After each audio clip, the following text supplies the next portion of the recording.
to the show. This the MMA fortune teller. Yeah.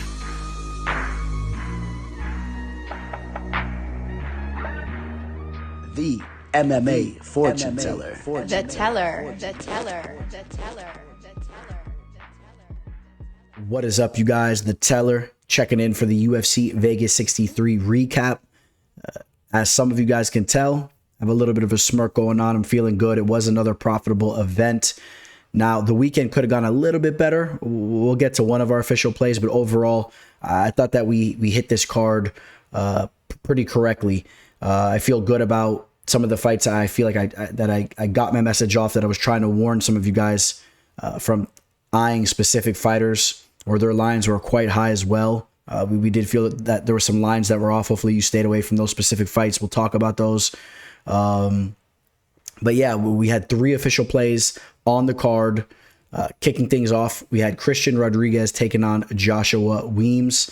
Christian Rodriguez, C-Rod. Now, I was not able to break down this fight. This was the one fight that I did miss getting out to you guys with the breakdown video, based on the fact that the fight was put together last minute. But we did talk about Christian Rodriguez recently as well, with him having an initial matchup. You guys know I like the kid, even dating back to his UFC debut. I thought that he would have more success. He was coming in undersized against JSP, I believe it was. And Christian Rodriguez has been getting nothing but rave reviews from the beginning, back from Team Rufus Sport. Now, I love the move that he made over training in Arizona with Cejudo and all those guys. I think that's a solid move.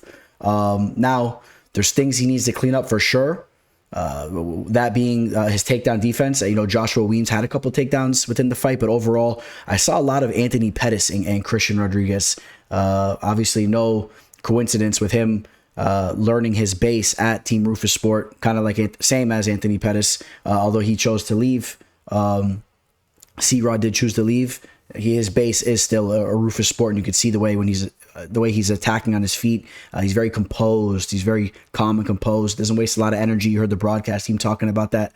Who do we want to see him fight next? So currently, coming into this fight, he was ranked on Tapology in the division here, all the way back around like 120th. But this is going to give him a major jump. He gets his first UFC victory, and I have no problem with matching him up with somebody that's ranked much higher in the eyes of some. Manaboy Martinez is ranked 60 on Tapology, which is more than double than halfway back towards the top than C-Rod currently was. But I would love to see that fight. And in fact, I would probably favor C-Rod. I don't know. Mana Martinez got away with a close fight there. He's a little sloppy. I would love to see that fight, coming off that victory over Brandon Davis. It was an official play of mine. I wasn't overly impressed with the way he performed, though. And I would love to see that fight there. In the next fight, we had Cody Durden taking out Carlos Mota. I picked Cody Durden to win this fight. He was an underdog. This was an underdog pick. I announced this pick here before the betting line was even announced, if you guys remember correctly.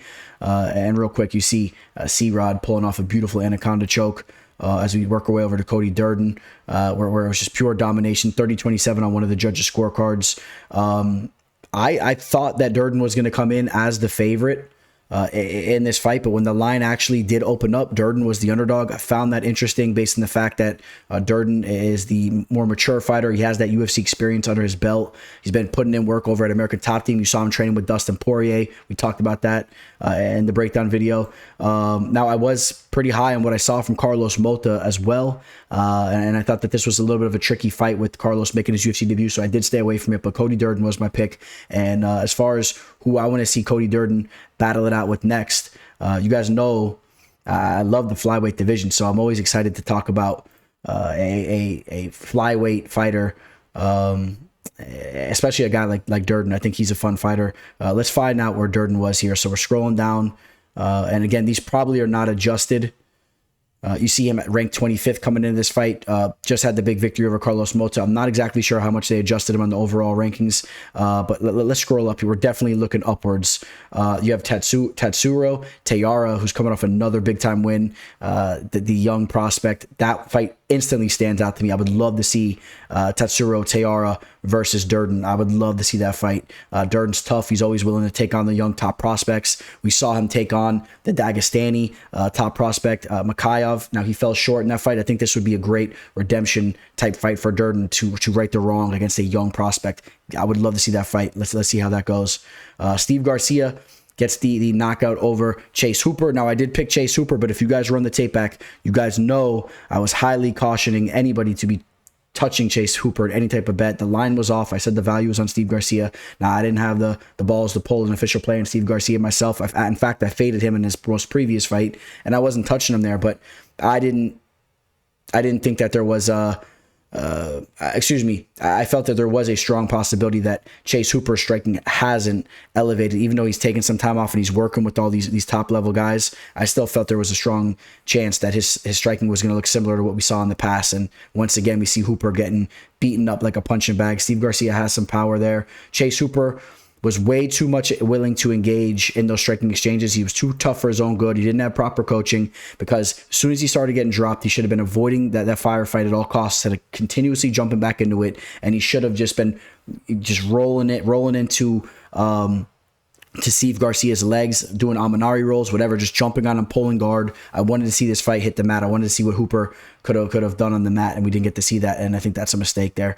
I know Hooper's been working on striking, but obviously it's not up to par still. Jun Young Park gets the rear naked choke over Joseph Holmes.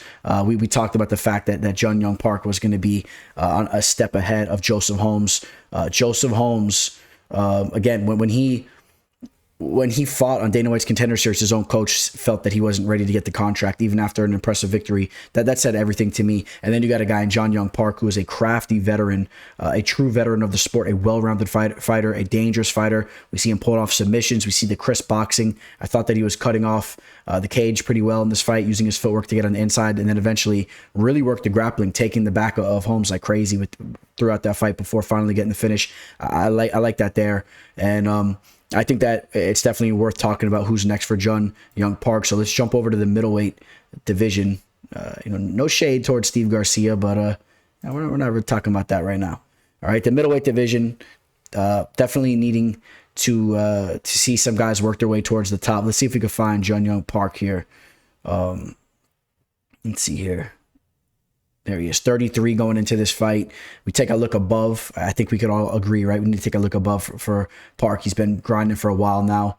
The Bruno Silva fight would be awesome, but Silva's coming off losses. Phil Hawes, we'll be talking about him in a minute.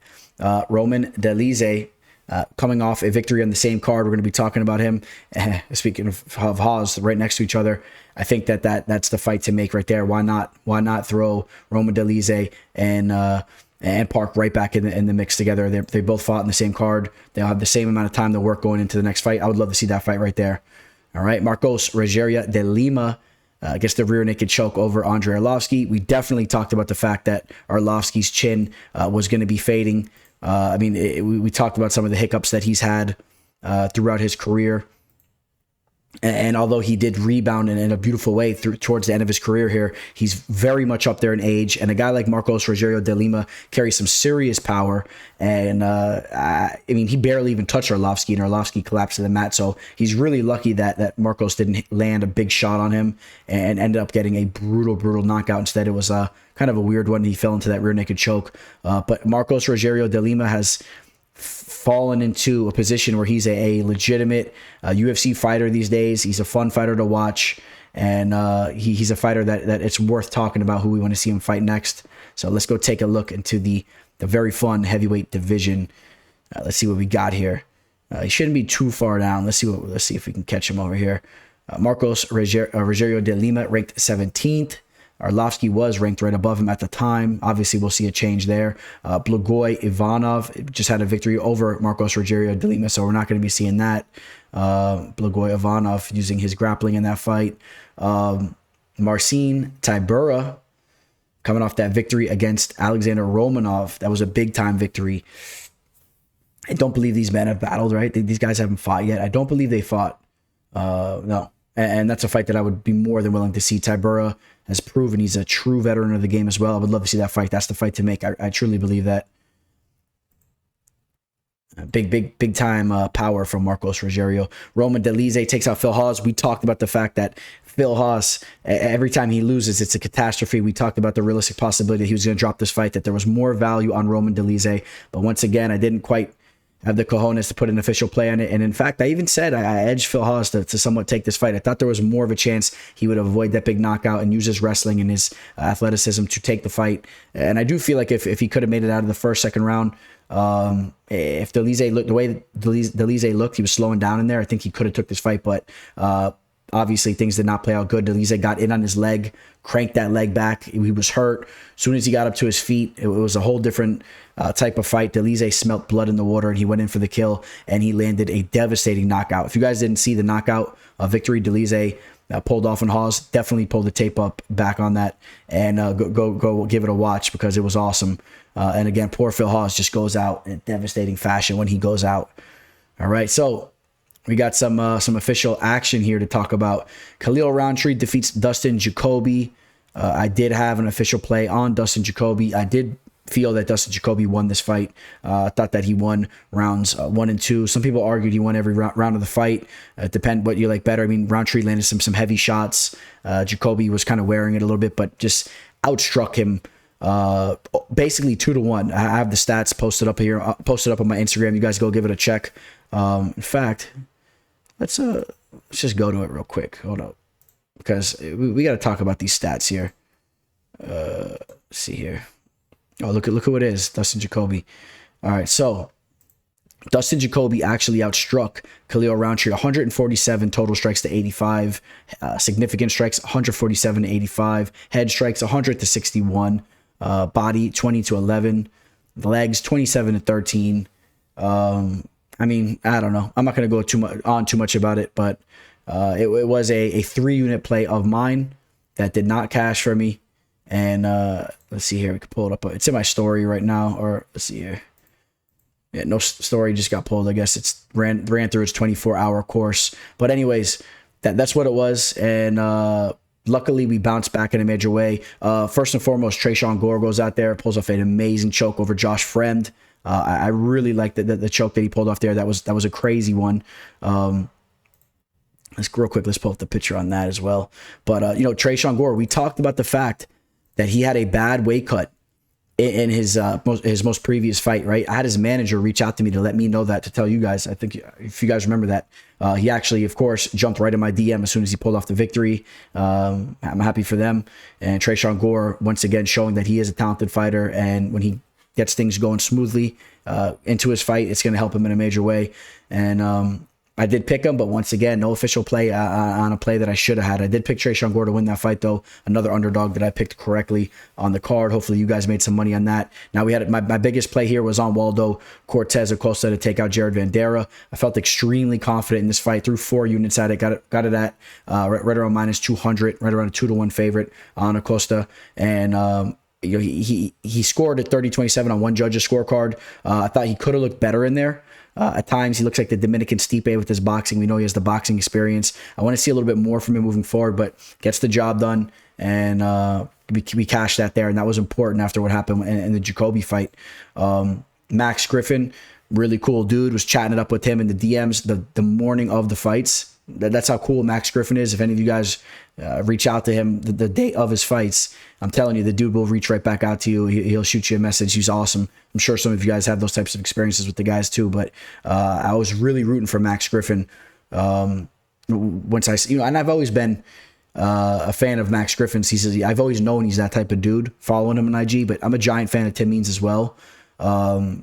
But once I was kind of on the fence of who I wanted to root for, but when he reached back out to me, had to go with Max Griffin there. He's an awesome dude. I'm happy for him. He's a class act. Did you see what he was saying in the octagon after the fight? I mean, he's a true class act of the sport. He represents the sport just as good as anybody.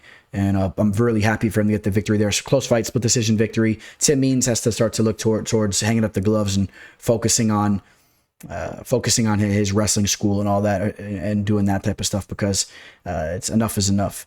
All right. And then Arnold Allen is going to cap the night off with a solid play on Arnold Allen. And this was a fight that a lot of people were on the fence with. I know that for a fact because, I mean, well, the betting line said it, but more than the betting line saying it, I saw a lot of you guys in the messages, and a lot of you guys were back and forth on it. I had a 3-unit play on Arnold Allen, caught it at -115. The reason why I went with Arnold Allen, and you guys remember what I said in the breakdown of this fight, is Arnold Allen is surging right now.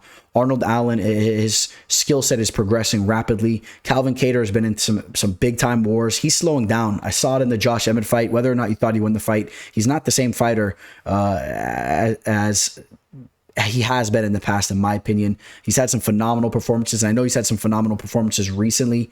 The Giga Chikazi fight, some of the work that he's done in the past, it's been amazing. But what Max Holloway did to him, the war with Josh Emmett, he's up there in age and the lighter weight division. I'm not a fan of it. Arnold Allen, undefeated in the UFC still. Coming into this fight, he was coming off some of the best performances of his career. And this was just a no-brainer for me to be on Arnold Allen. He's a super powerful, well-rounded dude. He had Faraz Sahabi in his corner.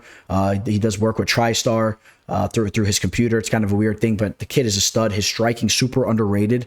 Look at the way he manages his distance. He has some serious power. The way he unloaded on Dan Hooker going into this fight too, he's serious. And I was all over this play right here. And we'll check out the rankings in the division. In the featherweight division, of course, Volkanovski's going to be going up to fight Islam Makhachev. You got Max Holloway. I don't know what he's up to these days. We got to take a look at Max Holloway. But you know, a lot of these guys have been in the mix for a while now, right? Volkanovski, we've seen him in there with Holloway multiple times. We've seen him destroy Brian Ortega. Josh Emmett's coming off a big fight, a big victory, and maybe that's the fight you want to see. Maybe we want to see Josh Emmett versus Calvin Kattar. Maybe it's going to be it's going to be oh man, it's late right now, man. I had a long day, as you guys could tell, wearing my Tua jersey. FSU came through yesterday. We had a long weekend. But I keep wanting to say the inaugural champion. Obviously, that's not the definition because the inaugural is the first champion. The interim, another I word there. There's some rumors of an interim championship being on the line between Arnold Allen and Josh Emmett, and I'm all for that. I think that would be a great fight. Major shout out to Arnold Allen for coming through. I think he's a serious fighter, and he did make it another profitable event for me. So hopefully you guys all enjoyed this fight card. Hopefully you guys all made it a profitable one. I hope my advice on the prediction video that I did help you guys out. Other than that, like I said, we got Halloween tomorrow. Comment below what you guys are dressing up in as. What else? We have another event coming up this Saturday, so you guys know what's up with that. I'll have my prediction video for that card posted here by tomorrow, the latest. It'll be up sometime within the day or the evening. And make sure you're holding off, waiting for the Teller's breakdown video, because we're going to be attacking that card, making big money on it. We're going to have some solid advice coming your guys' way. And yeah, catch me on all my social media. On Instagram at MMA Fortune Teller _ on Twitter at the MMA Teller. Hit the like button on this video. Subscribe to the channel if you guys have not already. Hope you guys all have an amazing night. Put some scary movies on.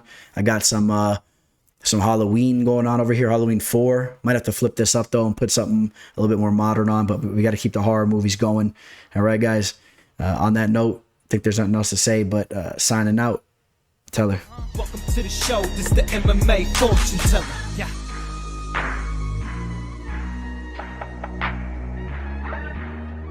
The MMA Fortune Teller. The teller.